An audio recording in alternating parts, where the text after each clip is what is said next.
안녕하세요. 에듀테이너 박용로입니다. 브라이틱스 알고리즘 사례 시리즈 리그레션 K카 시작하겠습니다. 먼저 리그레션, 즉 회귀 분석에 대해 간략히 설명드리고 설명을 마친 다음 브라이틱스를 통해 시나리오를 진행하도록 하겠습니다. 설명은 제 인공지능 비서인 지니가 하겠습니다. 지니, 부탁해요. 오케이, 땡큐, 로버트. 안녕하세요. AI 비서 지니입니다. 자, 이제 설명을 시작하겠습니다. 회귀 분석 개요입니다. 회귀 분석은 값을 예측하는 대표적인 모형입니다. 한 변수를 다른 변수의 함수 관계로 표현하는 것입니다. 예를 들어 물고기의 무게를 물고기의 길이로 예측한다고 할 때 예측 대상인 몸무게는 y 종속 변수라고 하고 예측을 위한 특성 값인 물고기의 길이는 독립 변수 x라고 합니다. 회귀 분석은 여기서 y는 f, x라고 하는 y와 x의 함수 관계를 찾아내는 것입니다. 회귀 분석에서 가장 간단하고 많이 사용되는 것은 단순섬형 회귀 분석입니다. 종속 변수와 독립 변수 간의 직선 관계를 가정하여 y는 b0 플러스 b1x라고 하는 직선식을 구하는 것입니다. 잘 아시겠지만 직선의 식은 y축과 만나는 y절편 그리고 기울기로 이루어집니다. 여기서 b0가 y절편, y 인터셉트가 되고 b1은 슬로프, 즉 기울기가 됩니다. 일반적으로는 독립 변수가 여러 개입니다. 그래서 단순 회귀 모형보다 다중 회귀 모형이 많이 사용됩니다. 또한 예측함수의 경우도 직선식이 아닌 곡선식을 사용하게 됩니다.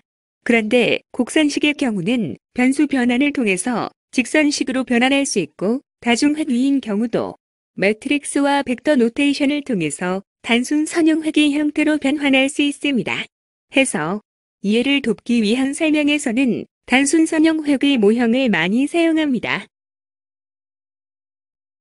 다음은 선형 회귀 분석의 이론에 대한 참고사항입니다. 단순 선형 회귀 모형은 1차 함수, 즉 직선의 식을 구하는 것입니다. 이것은 y절편과 기울기 값을 구하는 것입니다. y절편은 x가 0일 때 직선이 y축과 만나는 점이고 기울기는 x가 한 단위 증가할 때 y의 증가분을 말합니다.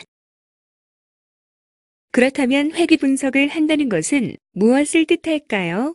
그것은 직선의 식을 구한다는 것이고 이는 y절편과 기울기 값을 추정한다는 것이 됩니다. 이때 y절편과 기울기 값은 오른편에 보시는 바와 같은 수식으로 추정이 됩니다. 이때 사용되는 수학 기법은 리스트 스퀘어라고 하는 최소 제곱법입니다. 개념적으로 말한다면 왼편의 점들을 지나는 직선들 중에서 에러, 즉 오차의 제곱값의 합을 최소로 하는 직선을 구하는 것이 됩니다. 최소 제곱법을 통해서 기울기의 추정치인 b1 값과 y절편의 추정치인 b0 값을 구할 수 있습니다. 선형 회귀 분석에서는 독립 변수 x값도 그리고 종속 변수인 y값도 모두 수치형입니다.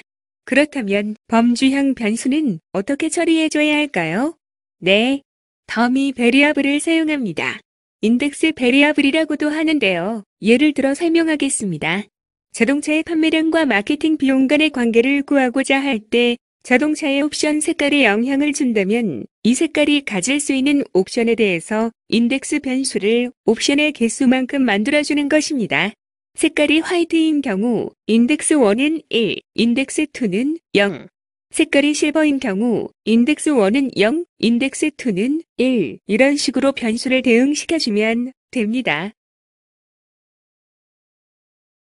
자, 이제 제임스가 K카 시나리오에 대한 설명을 잠깐 하겠습니다. 제임스, K카 시나리오는 실제로 있었던 사례를 기반으로 합니다. 사례의 주인공은 결혼을 목전에 둔 고프로입니다. 카메라 아니고 성이 고입니다. 타임머신을 타고 결혼을 준비 중인 2019년 4월로 이동합니다. 고프로는 자동차를 사려고 합니다. 고프로의 고민은 다음과 같았습니다. 차를 사야 하는데 가장 비용 효과적인 자동차를 사보겠다는 것입니다. 새 차를 살 여력은 부족하고 중고차를 알아보기로 했고 레몬카가 적다는 K카에서 매물을 찾아보기로 합니다. 게다가 고프로는 데이터 분석 그룹에서 회귀 분석이라는 것을 배웠고, 이 분석 방법을 사용하면 가장 경제적인 자동차를 선택할 수 있겠다는 아이디어를 떠올립니다. 데이터 분석 절차는 크리스프-DM 프로세스를 따르기로 합니다. 분석 목표를 설정하고 데이터를 수집하고 이 데이터를 분석에 사용할 수 있도록 깨끗이 준비합니다. 데이터가 준비된 이후엔 이 데이터를 탐험적인 분석인 EDA로부터 시작하여 본격적인 데이터 분석 작업을 수행하며 이를 통해 결론을 내는 것입니다. 본 PT 자료에서는 간략한 내용을 소개하고 실제 모델은 브라이틱스를 통해 실습해 보도록 하겠습니다. 진이, 나와주세요. 분석 목표는 가장 비용 효과적인 중고차를 고르는 것입니다. 그렇다면 비용 효과적인 것은 어떻게 측정할까요? 잭 웰치는 그랬습니다. 측정할 수 없다면 관리할 수 없다고 말이지요. 바로 이때 측정의 아이디어로 회귀 분석을 쓰는 것입니다. 중고차 시장에서 거래되는 차량이 특성과 가격의 데이터들을 가지고 평균 가격 혹은 적정 가격을 추정해내는 것입니다. 그리고 이 적정 가격과 판매 가격과의 차이값을 구하면 이 차이값이 작을수록 비용 효과적이라고 말이지요. 왼편에서는 데이터를 기초로 회귀 분석 라인을 구한 것이고 여기서 갭을 구하고 오른편과 같이 그림을 그려보면 어떤 것이 고평가이고 어떤 것이 저평가된 것인지 알 수 있다는 겁니다. 그림에서는 6번째 데이터 포인트가 최저가임을 알 수 있습니다. 목표가 정해졌으니 이제 데이터를 준비합니다. 온라인 중고차 시장에서 데이터를 크롤링으로 수집하고 이를 정리하여 테이블로 만들었습니다. 만들어진 데이터를 사용하는 것은 간단하지만 데이터를 수집하고 정리하여 테이블로 만드는 작업에는 상당한 시간이 걸립니다. 데이터가 준비가 되었으니 이제 본격적인 분석 작업에 들어갑니다. 브라이틱스를 사용하여 데이터 분석 및 모델링을 수행합니다. 그래프 분석을 하니 차량의 가격은 차량의 연차와 마일리지에 영향을 받았습니다. 회귀 분석을 하기 전에 전처리를 통해 날짜를 연차로 바꾸고 차량의 종류라는 범주형 데이터를 인덱스 베리어블로 변환합니다. 회귀 분석을 수행하고 나서 가장 비용 효과적인 자동차 매물을 얻었습니다. 그런데 여기서 질문이 있습니다. 새 차의 경우는 과연 얼마가 적정가일까요? 그리고 그 적정가와 새 차의 가격의 갭은 얼마나 될까요? 자, 이제 이 질문에 대한 답을 박사님과 함께 알아보도록 하겠습니다. 브라이틱스를 통해 실습을 하도록 하겠습니다. 로버트, 받아주세요.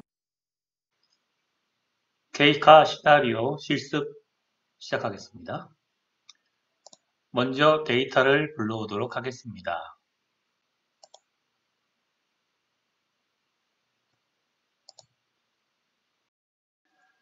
데이터를 불러왔습니다. 전체 64개 데이터고 그 다음에 컬럼은 5개인 것을 알 수 있습니다.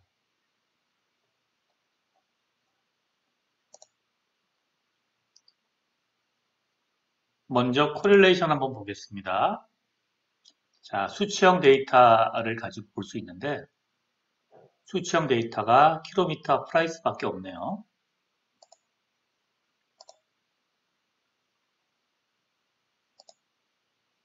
자, 코릴레이션을 구하니까 킬로미터와 프라이스가 음의 상관관계를 가지고 있습니다.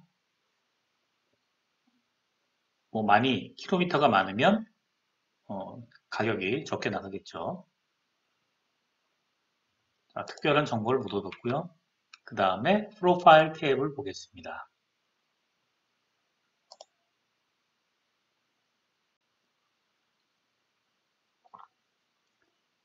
자, 프로파일을 구해보면요. 전체 6개 컬럼으로 프로파일을 구했습니다.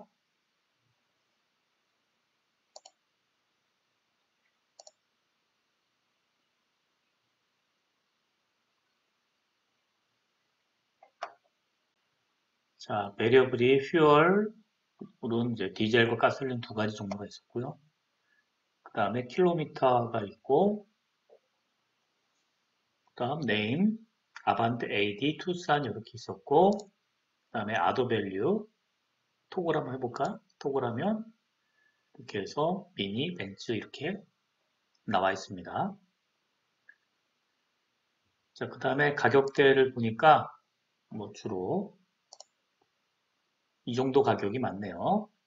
뭐 아반떼, 투싼, 중고차 한 1000만 원대 정도 되는 것 같습니다. 자, 이렇게 나와 있습니다. 그래서 프로파일 테이블로 알아봤습니다.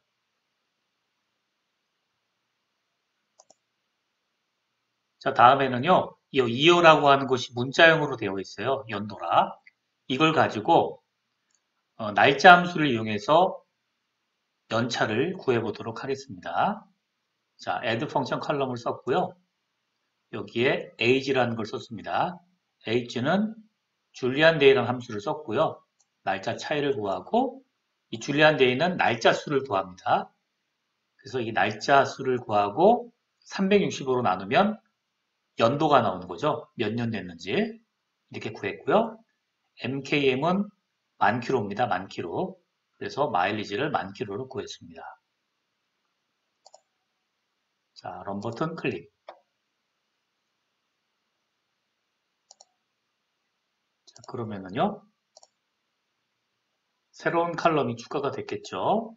H하고 만 킬로가 추가가 됐습니다.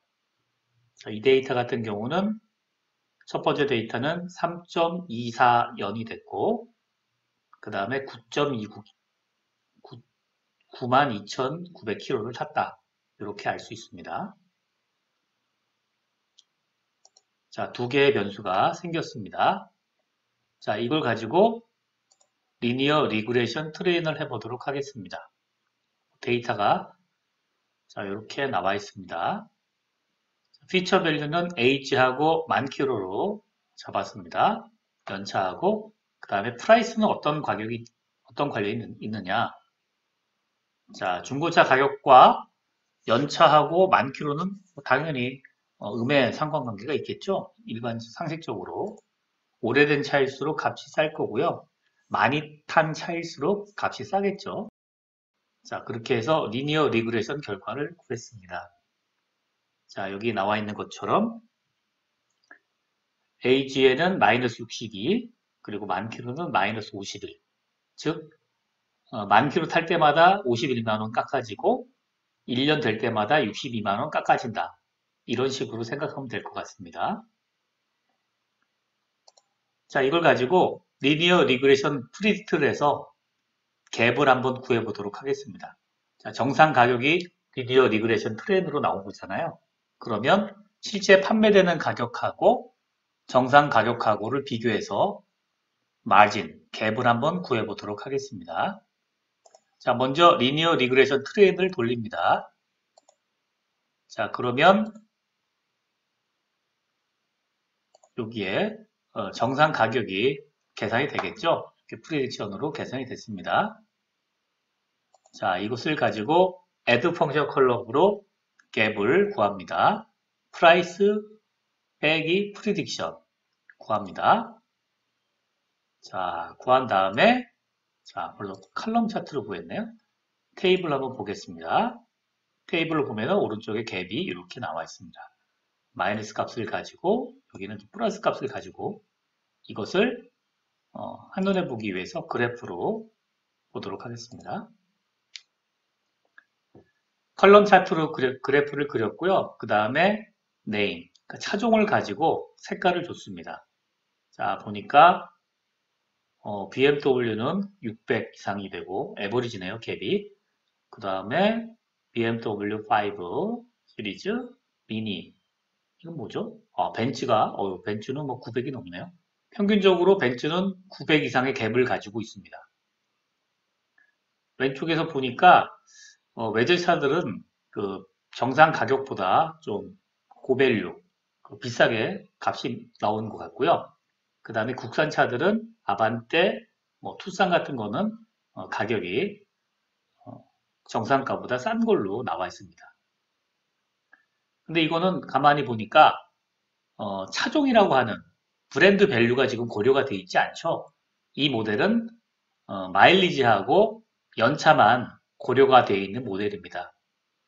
그래서 어찌 보면은 여기 있는 이 에버리지 갭이라고 하는 것이 어떤 브랜드 밸류를 의미할 수도 있겠습니다. 자, 이 상태에서 봤고요. 이 브랜드 밸류가 있다는 걸 우리가 알았기 때문에 모델을 좀 수정해 보도록 하겠습니다. 그러니까 모델을 네임, 브랜드라고 하는 거를 고려하지 않은 모델인데 이번에는 브랜드를 고려해 가지고 모델을 만들어 보도록 하겠습니다. 자, 아시다시피 브랜드는 스트링으로 되어 있어요.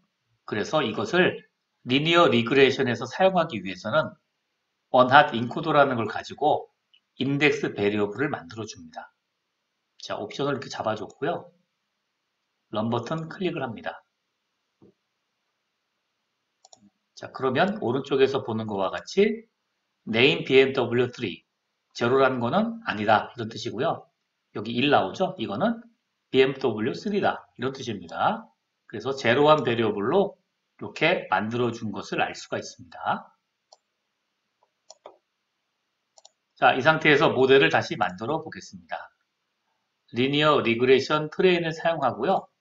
아까는 age 만키로밖에 없었는데 이번에는 이렇게 name, 인덱스 베리어블을 다 사용을 했습니다. 자, 럼 클릭하겠습니다. 자, 그렇게 하면은 차종별로 다 모델을 구하게 되고요. 여기 나와 있는 것 같은 개수들이 구해줍니다. 이 개수들의 그 코에피션트를 보면은 어떻게 보면 이 값들이 하나하나의 브랜드 밸류라고 할 수 있겠습니다. BMW3는 719불 추가, 벤츠는 1293만원 추가, 아반떼는 585만원 마이너스 싸지고요. 자, 이런 식으로 나와 있는 것을 이제 알 수가 있습니다. 자, 그러면 이걸 가지고 리니어 리그레션을 통해서 갭을 한번 구해보도록 하겠습니다. 같은 방식으로 계산을 하는 거죠. 자, 갭을 구해보겠습니다. 자, 갭을 구했더니요. 모델, 브랜드까지도 모델에 집어넣기 때문에 전체적으로는 평균 0을 가지게 됩니다. 이거는 리니어 리그레션 트레이는 평균 0을 가지게 되고요. 왜냐하면 이게 트레이셋을 썼기 때문에 그렇죠. 그러면 보니까 아반떼는 가격이 고만고만하고요. 그 다음에 여기 벤츠나 BMW 가니까 가격이 차이가 많이 나는 것을, 분산이 많이 커진다는 것을 알 수가 있습니다. 자, 그러면 그래프에서 그거를 잠깐 셀렉트 에리어 한번 해볼까요? 자, 근데 이제 고프로는 그 오래되지 않은 차, 4년 미만의 차를 원했고요. 그 다음에 키로수도 5만 키로 이하를 원했습니다. 그래서 이렇게 범위를 줄여보면은요. 오른쪽에 있는 여기 선택한 영역이 왼쪽에 이렇게 데이터로 나옵니다. 그래서 여기에 속하는 거 보니까 미니가 한 대 있고 미니가 있죠. 그 다음에 여기 BMW가 하나 있네요. 근데 이제 BMW 같은 이런 거는 위에 거는 우리 고려를 하지 않죠. 밑에 것만 이제 보겠습니다. 왜냐하면 평균가보다 싼 것만 찾으니까요. 그래서 미니, 그 다음에 아반떼 전 버전이에요. 이거는. 그 다음에 이건 아반떼 AD. 이렇게 해서 대상을 찝을 수가 있습니다. 자, 그러면 이 집어진 대상에 대해서 이제 조사를 또 해보면 되는 거죠. 자, 그렇게 해가지고 실제에서 그 고프로는 그 자기 와이프하고 같이 이제 중고차 시장에 갑니다. 그래서 여기에 차량들에 대해서 점검을 해보고 실제로 요 두 차량 중에서 하나를 선택해서 왜냐하면 여기 둘이 이제 비슷한데 실제로 차를 보면은 이제 가보면 알잖아요. 실내가 어떤지, 청소 사태, 실제 여러 가지 자세한 것들은 디테일들은 봐야 알기 때문에 직접 가서 결국은 차량을 골랐습니다. 그 다음에 차를 가지고 설레는 마음으로 와이프하고 함께 놀러 가려고 했는데 차에 시동을 걸자마자 차가 부릉부릉부릉 하면서 떨더라는 거예요. 엔진에 이상이 있었던 거죠. 차를 시운전할 때까지는 문제가 없었는데 이제 집에 가져가서 진짜로 타려고 하니까 이제 문제가 발견된 겁니다. 그래서 고프로는 이 차량을 반품하게 됩니다. 그러니까 리펀을 받게 되죠. 자, 그 다음에 이런 생각을 했다고 합니다. 그 부인이 이렇게 얘기를 했대요, 와이프가. 아니, 그러면 아반떼 새 차는 어떻게 되느냐? 왜 그걸 물어? 라고 물어봤더니 아반떼가 그 당시에 그 버전이 업그레이드가 됐어요. 버전이 업이 돼서 그 옛날 버전을 스페셜 프라이스로 싸게 판다는 겁니다. 얼마에? 얼마인가 한번 볼까요? 크리에이트 테이블에서 오픈 에디터로 보니까 아반떼 AD를 그때는 이제 2019년이죠. 무려 1680만 원에 판다는 거예요. 한 200만 원 싸게 판 것 같아요. 자, 그러면 이 새 차에 대해서 한번 이 모델에 적용시켜 보자는 거죠. 그러면 뭐가 나올까요? 그렇다면 뭐가 나오냐면 이거는 중고차 시장에서의 적정 가격을 이 새 차에 대한 적정 가격을 구해주는 게 되는 거죠. 한번 구해보도록 하겠습니다. 자, 아반떼 전 버전 나왔죠? 그 다음에 원핫 인코더에 있는 것처럼 변환하기 위해서 원핫 인코더 모델이라는 걸 사용합니다. 그러면 인덱스 베리어블을 만들어 줍니다. 여기 나와 있는 대로 인덱스 베리어블을 만들어 줬어요. 그 다음에 이거를 기존에 있는 데이터들과 합해 줍니다. 그러면 맨 처음에 나오는 게 바로 새차 아반떼 AD가 되겠습니다. 그리고 이거를 다시 리니어 리그레션 프리딕트를 돌립니다.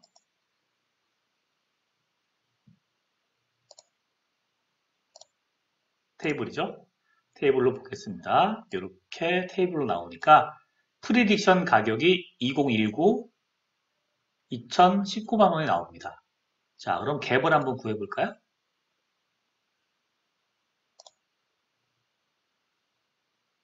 자, 갭을 구해봤습니다. 얼마가 나오나요? 자, 오른쪽 그래프에서 보면은 새 차기 때문에 굉장히 짧은 게 나오는 거죠. 이렇게 나오고요. 새 차 어딨나? 여기 점이 여기 있죠? 여기 요거죠, 요거. 자, 요겁니다, 요거. 새 차의 갭이 200만 원보다 여기요. 200만 원 정도 되는 애들이 있었는데 얘보다 더 작은 인덱스 제로가 마이너스 339만 원이 나왔다는 겁니다. 자, 결론이 나왔습니다. 스페셜 프라이스로 파는 요 새 차가 중고차 모델에서는 가장 남는 장사였다 라고 나오게 된 겁니다. 자, 그래서 결론 약간 허무한 결론 같긴 한데 그래서 고프로는 중고차 시장에서 열심히 매물을 찾아가지고 회귀 분석도 하고 모델을 만들어서 결국 이 모델을 가지고 새 차를 사는 정당성을 부여했다. 이렇게 마무리가 되겠습니다. 자, 이상으로 에듀테이너 박영로의 설명을 마치겠습니다. 감사합니다.